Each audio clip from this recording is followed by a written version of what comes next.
که هر قسم ارمان مو زړه کې وي، د واده کول وي، د موټر اخیستل وي، د کور اخیستل وي، تجارت برابرېدا وي، هر قسم ارمان چې مو زړه کې وي د دې آیات په برکت سره به الله رب العالمین در پوره کړي ان شاء الله.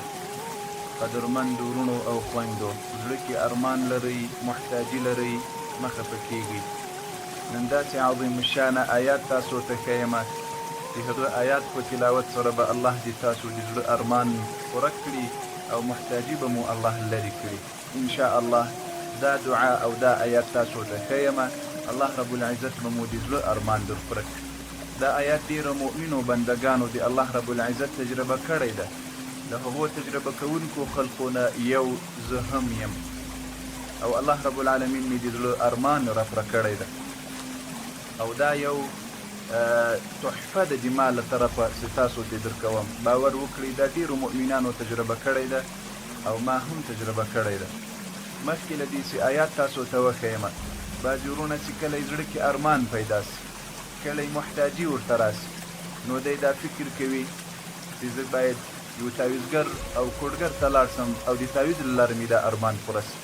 نه ګرانه وروره او نه ګرانې خورې، هېڅکله داسې مه کوئ. که هر قسم ارمان مو زړه کې وي، د واده کول وي، د موټر اخیستل وي، د کور اخیستل وي، تجارت برابرېدا وي، هر قسم ارمان چې مو زړه کې وي د دې آیات په برکت سره به الله رب العالمین در پوره کړي ان شاء الله.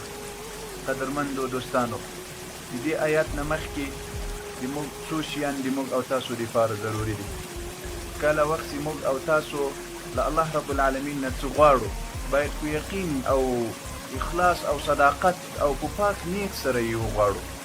د موږ او تاسو د دعا د نه قبلېدا بعضې صورتونه شته چې په هغو کې د موږ او تاسو یقین دومره نه وي لکه څومره چې د الله رب العالمین نه موږ نه غوښتنه کړې ده.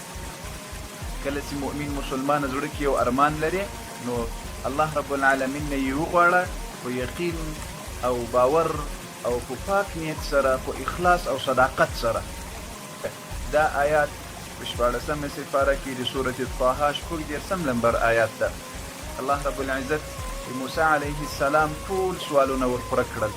د موسی علیه السلام چې کومې دعاګانې، کومې غوښتنې له الله رب العالمین نه کړې وې، الله ورپوره کړل. الله ورته وایي قال قد اوتیت سؤلک یا موسی. د دغه آیات سره چې کله تاسو دا آیات تلاوت کوئ، دا دعا زه تاسو ته ښیم، د دې آیات صیغه به تاسو بدله کړئ. کله چې مو دا آیات وویل قال قد اوتیت سؤلک یا موسی، زده یې کړئ، دا به ورسره دا دعا به ورسره وویسته. اللهم كما آتيت موسى سؤله أعطيني سؤلي إنك على كل شيء قدير. شپږ دېرشم نمبر آیات ته ګورئ، قال قد اوتیت سؤلك یا موسی. تاسو به دا دعا ورسره ووایسته، اللهم كما آتيت موسى سؤله أعطيني سؤلي إنك على كل شيء قدير.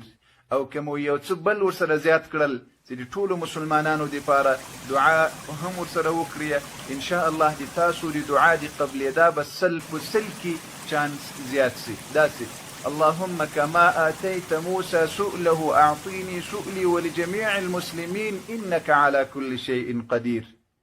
دا دعا هر وخت کې وایسته، ان شاء الله بفضل الله هر ارمان چې د زړه کې وي الله رب العزت به درته پوره کړي.